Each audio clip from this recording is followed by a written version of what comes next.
So the next session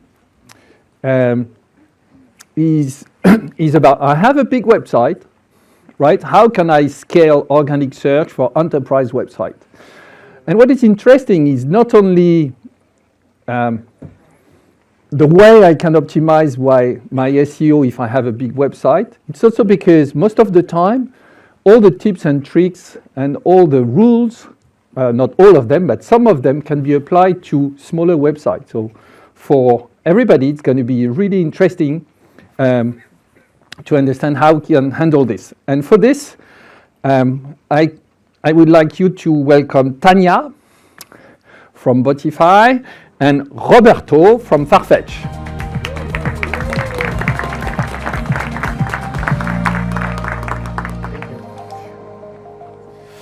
So Tania, I leave it with you. You introduce your speaker. Yes, you can leave it with me, Benoit. Thank you very much. You're welcome. Good afternoon, everyone. That popcorn smells good.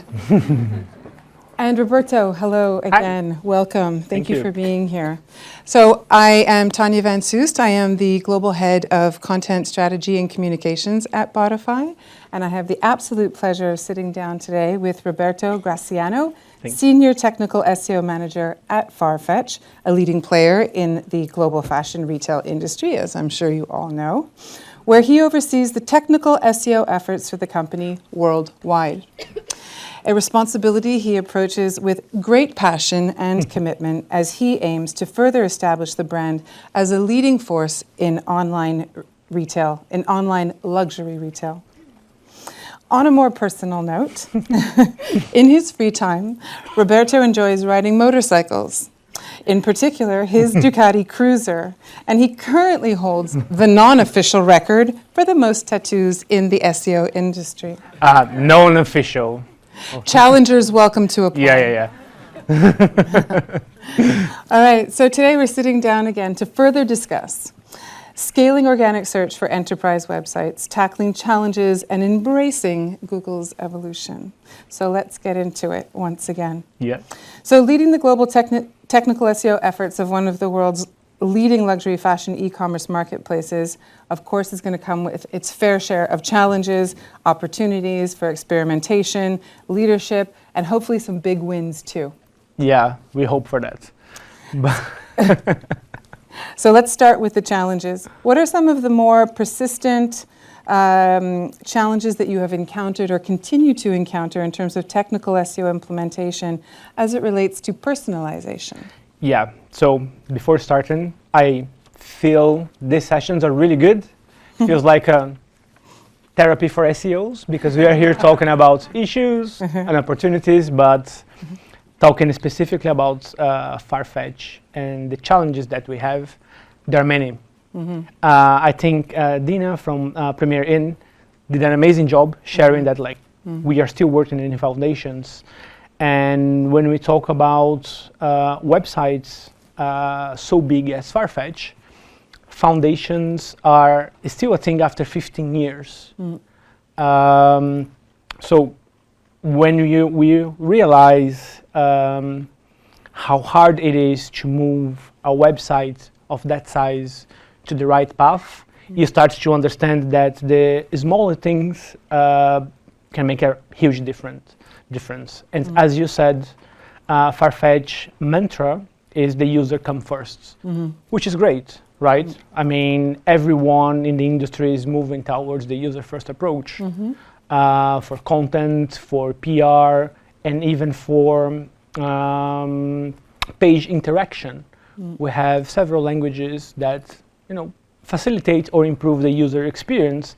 However, as a technical SEO, is a fucking nightmare. Sorry. Well, Roberto, thank you for your candor. You mentioned this is a PG-rated theater? Yeah, sorry. You say several languages, but if I recall correctly, that's 16 languages worldwide. Yeah. In 250 countries? Yeah. So, as I said, user experience and provide the user the best experience in terms of language, in terms of location, and it's amazing, right? If you are a customer of Farfetch, you're privileged because you're rich, but other than that, you have a great experience. But when you start to see how Farfetch platform operates in terms of scalability and even coding, you start to understand that Farfetch is one main domain. And at the start, we had subfolders for all regions. Not all countries. It's worse. It's all regions. So we have subfolders for Vatican City. I mean, we hope the Pope buy, a Prada jacket, but the chances of this to happen is really small. So you add that and you introduce 16 languages on top of that. And the implementation for the platform to work requires those languages to have a unique URL for each one of them. So we start to do the math, right? You have 1 million URLs for Farfetch.com times 200 because of the subfolders, times 16 because of the languages. Right. So how do you manage that in terms of technical SEO? We are still discovering, of course, but there are issues with indexability, there are issues with crawlability, there are issues with page performance, and is a constant learning experience. And we are in a very good place at this stage after 1 year of implementation, working towards the implementation of the multi-language project, that we managed to mitigate the issues that this can bring. So we already have naturally 200 million URLs. Times 16. Yeah, it's fun. It's fun, trust me. But we had very smart people in the team that help us to mitigate that. Not me. No, I'm just the speaker of that team. You're just the leader of that team. Oh. Yeah. Okay. So very interesting, and I want to get right into some of the granularity around that. So. With so many URLs, with so many languages, and with the customer being absolutely at the heart of the business, I would imagine that there are some challenges making all the magic happen behind the scenes, and we know it's not magic, it's hard work, with it remaining a seamless experience on the front end for the customer. Can you speak a little bit more to those challenges and what some of the learnings and solutions of course. I don't know if the guys from Flannels are here, but you can close your ears now because you guys are killing in the UK. But the challenges are, how can we make sure that Googlebot is actually giving value for the canonical URLs of our products? When we talk canonical URLs or URLs without the parameters. And the parameters usage at Farfetch is at the core of the platform.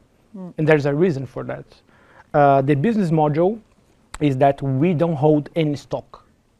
So we have boutiques throughout the world that use Farfetch as a platform to reach the audience online.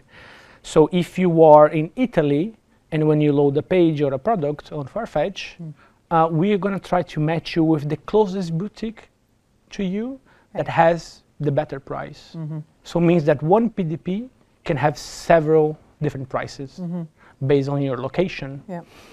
And this is heavily used throughout the platform. So the way that we find to start to mitigate that was to have a different interaction between Googlebot and users and try to prevent Googlebot to crawl those parameters when they are crawling canonical URLs. Now, the biggest and the important part here is that Google only spends 10% of the crawl budget for canonical URL for us. Because 90% goes to PPC. I love it. And that is really important for us. So we try to take advantage of all the tricks that we have in our sleeves. So for PDPs that are heavily parameterized, we add the no index, no follow because we don't want that to be wasted. Yeah, exactly. And to have duplications across several languages. But the clean URL is there and should work, and the XML sitemaps, everything that the foundation requires. But times 16, times 200. So you talked about the website foundation. Yeah. And you came into the organization and the foundation was already in place. And you've mentioned a couple of times in our previous discussions the efforts and the focus on steering the platform in the right direction. Yep. Can you talk a little bit more about how the website was not necessarily customized for all of those languages, and what are some of the short-term and long-term solutions to get it in that direction so that it can support more seamlessly? Wishful thinking is that all founders were SEO experts. Now, why do I say that? When you have an idea for a brilliant company, you want to get by the door as soon as possible. Sure. So you don't predict, you don't forecast what will happen if in 1 year time your company is killing it and you just scale up. Right. So you do the best you can to get the product up. And then after 10, 15 years that you decided that, no, we're going to be the global platform, you start to realize that these foundations of the website were really important in the way to build it. And foundations, what we talk here is basic SEO, right? Basic technical SEO. So how do you structure your fast-added navigation? And how do you prioritize your categories in the mega menu? And how you're going to load that in a way that is going to be good for users and for bots? How can you do that without harming performance? Yep. Nothing of this was really well thought because the company grew really, really fast. Right. Right. And now we have this whole 6,000 people company. Yeah. And I believe 5 SEOs at the moment in the company, trying to steer the ship to a better place. Right. I'm not going to say that is not working, because it is working, but requires a lot of forecasting, a lot of meetings, a lot of stakeholders, a lot of everything that you can imagine. So the moral of the story to all entrepreneurs out there is think big from the start. Yeah, I mean, when you build a product, hopefully you build thinking, I'm going to become a billionaire and my brand's going to be, you know, gonna blow up. Yeah, we're going to get big. So just build with the mindset, right? Even though it's a small company, very niche company, you do something very weird that only 100 people in the world will buy it. Just build in a way that it can be scalable, because then you reach maturity as a company and you go to a very difficult place. And that's not the only Farfetch.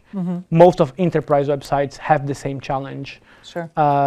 It's just how you can manage that without affecting revenue, traffic, conversion, and all these fancy words. Yeah. Sure, fair enough.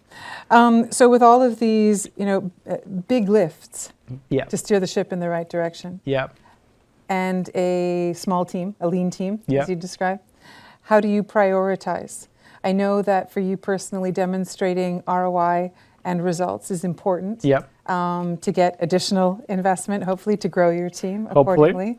But not all optimizations, not all tasks are going to be directly tied to ROI. And so how are you prioritizing? First of all, I hope that module that you guys presented really works because it's going to save me a lot of time. But it depends. Sorry for the main keyword for SEO here, depends. But it is dependable, that's better, of the project that you're working on. So let's talk about crowd budget, right? A lot of people like to talk about crowd budget because it's a very buzzword. But what does actually mean for enterprise SEO crowd budget? For me, is my main KPI, is my pain, yes. Sorry, again. Is where we are trying to make sure that Google is actually indexing our products as fast as we can. Because as a marketplace, we have several competitors. And we have bigger competitors like Nordstrom, for example, they're huge in the US. Or we have big websites like Lyst, that is a massive website. So the competition is fierce. It's fierce. So how are we going to measure ROI for crawlability projects?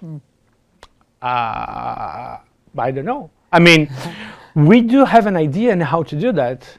So you have your baseline of crawls that you have on the past 6 months, and then you say, look, this project can increase the crawlability by 10%, so you can calculate everything breaking down from that.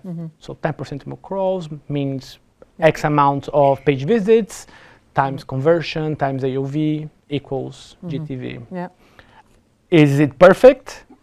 No. But if someone has a better idea, I'm open to hear because crawlability and crawl budget is a very difficult topic. Now, go back to the foundations of the internal links. This is more measurable because we can measure the number of internal links that we are pointing to a page, and we can forecast what impact that will have, if the internal links are relevant, if they're semantically correct, and so forth. So again, it's dependable of the project that you're working on. Fair. So you've mentioned to me before that having a growth mindset is important. Yeah. Not losing sight of some of the other foundational work that needs to be done that is not necessarily as easily measurable or tied to ROI. And you've also said that it's not as common as you think in the industry, and that sometimes it can even be taboo to talk about ROI measurement. Can you speak a little bit more about that? I give you permission to talk about that in more detail. Now you're putting me on the spot here. So ROI for SEO has always been a taboo because of it depends, right? Okay. If you do a massive migration and during that migration Google throws an algorithm update, what are you going to do? How are you going to provide your stakeholders that the forecast that you did before the migration is actually going to hit the target? Or how you can reliable, besides Jared with their content KPI, which is a very smart idea, how can we reliable tell your stakeholders that if we increase the number of internal links, that's actually going to have an impact? So Google is progressing so fast with the changes that SEOs that work closer to VPs, to C-level, C-suites, they are struggling more and more and more on providing an ROI. So the important part that I learned working at enterprises and massive websites is just be completely open and completely honest. It's just like, okay, we don't know how this can impact. It might be positive, it might be negative. If anyone here knows the answer of all the changes, probably you're going to be a billionaire at some point. But you don't know if that page title that you did on the A/B test for 10 pages showed a 5% increase on CTR will happen across 200 million URLs. And it's really hard to put yourself in that spot. So that's why I say that ROI and have a commercial-led mindset for SEO, technical SEO specifically, is really hard to find. And even myself, I try to be very commercially minded, but sometimes it would be more harmful to me than having the technical SEO KPIs, which is again the foundation. And it's weird talk about foundations for a website that has 15 years of existence. Sure. But it is what it is. It's the reality of the thing. Yeah. Well, I guess it's hard to go back in time and sort of, take a few steps back to rebuild, restructure, redirect something that's already been well established. Yeah. Of that size. Yeah. Well, hopefully some of the developments in terms of measuring ROI that we've talked about today will help improve those discussions and being able to demonstrate that. I want to shift a little bit to the idea of velocity SEO and how internal organization of SEO teams can really impact the speed with which you can or cannot work. And we've discussed this as well. How are you organized internally at Farfetch? And without putting you on the spot again, what is the ideal organization? What have you learned from how you're currently organized? My boss is here. Sorry. We sit currently in the marketing department.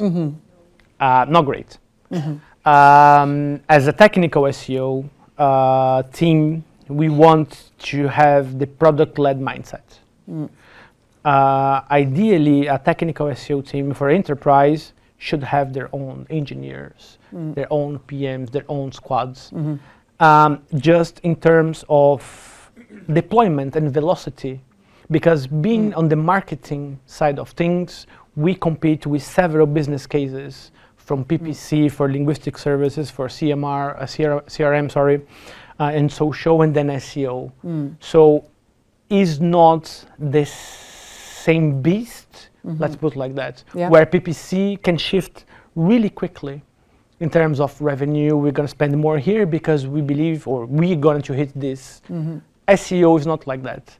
So when you put a business case in front of someone on the product team, saying like, we want to do this project, we believe that can deliver us between $2 million and $20 million per year. Yeah.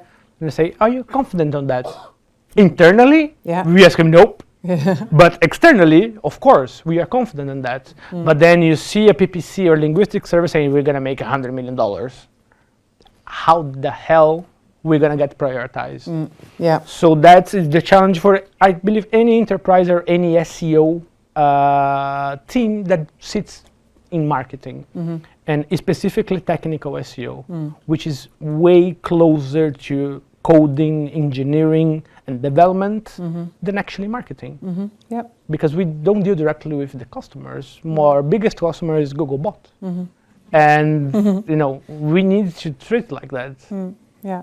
Well, I don't think you're alone in terms of this type of organization. So if I understand correctly, the ideal scenario would be to have your own task force that sort of sits independently and is tied to marketing and also tied to engineering and product, but can function as a part of that organization, not necessarily tied. SEO historically has been tagged as marketing because it is. Right? Yeah. When you think about content, when you think about PR, it is marketing, right? The hardest part is to shift the business mentality. The technical SEO specifically is not marketing itself. Yeah. It has a part of marketing because we want to improve the user navigation by introducing more internal links or more way to interact with the page. Yeah. However, is not in the same scope. Yeah. So that's the most difficult part. And yes, technical SEOs, they should go more towards the engineering side. Because I think I was talking to John from Vestiaire Collective, and he did an amazing job in how to integrate his efforts with the engineers by, you know, explaining to them how this works, and now I believe that he has more this flexibility and more speed of delivery. We at Farfetch, we are building this relationship slowly. And the funniest part as well is that this relationship is only remote because everyone's in Portugal having a good time, and we're here in this miserable weather. Sounds like it's time for an offsite in the sun somewhere. Yeah. So, in addition to organization in support of agility and velocity SEO, what role does technology play? Let's talk about that side of the coin. Technology is mandatory, right? There is no way that you can manage a website like Farfetch without technology. I don't want to build a business case for Botify here, but please feel free. But without a tool like Botify, is really hard to identify our pitfalls and where we actually need to focus next, because it's such a massive project, and with 5 people in the team, me and 2 technical SEOs, we can cover as much as, I don't know, 10,000 pages maybe manually per year, but yeah, so is mandatory. Yeah, of course.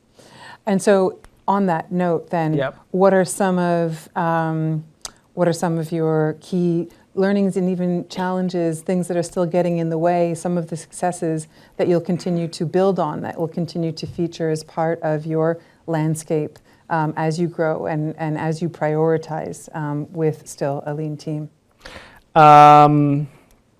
I believe scalability is is the fancy word that we can use here. Yes.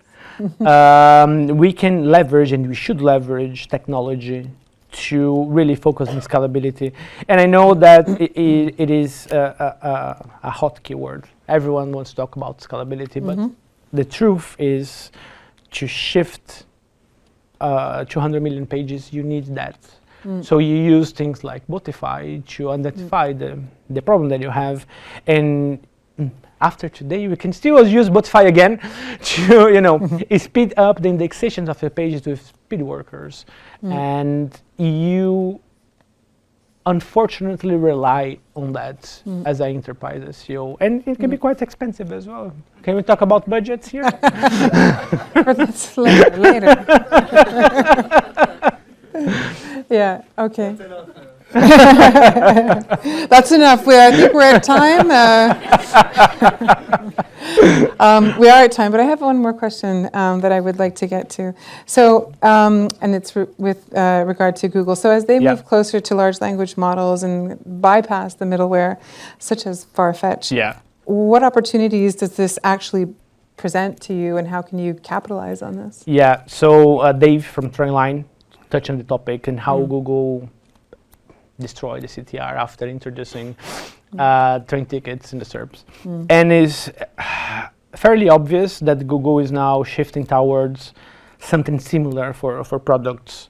So we got a glimpse of how this is going to look probably in the future, where Google SGE will introduce the users to a text about something. I believe the example that we saw was Gucci bags. Okay. And it was a text saying everything about the brand. And after that, it was like a listing page. So like a category page, a PLP, with all products listed there organically in paid. And that is a very clear movement to Google to also capitalize on the marketplaces. Sure, Because why not? They have access to every product everywhere. From Amazon to eBay to Farfetch to Lyst to Flannels to everyone. So why not build a category page within the SERP and screw you? I'm going to make my money here. So that's what we are trying to get ready for, is that we cannot change how Google will evolve, right?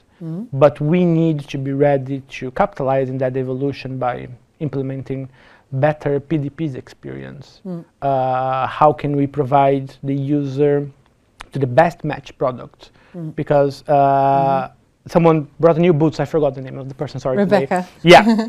Bought a new boots. And how can we make sure that when she's looking for the new boots, we can show her exactly what she's looking for in the query, with the size, with the material, with the time to deliver. So that's the challenge that we're going to face as an e-commerce, and hopefully it doesn't happen what happened to Trainline. Sorry, Dave. Right. So hyper customization, personalization, localization, etc. All right. Amazing. Thank you very much. I would like to remind the audience that if you have any follow-up questions for Roberto or for any of the speakers today, please get them into Slido. We will be addressing those in the final Q&A session. Roberto, always a pleasure. Thank you very much. No worries. Thank you.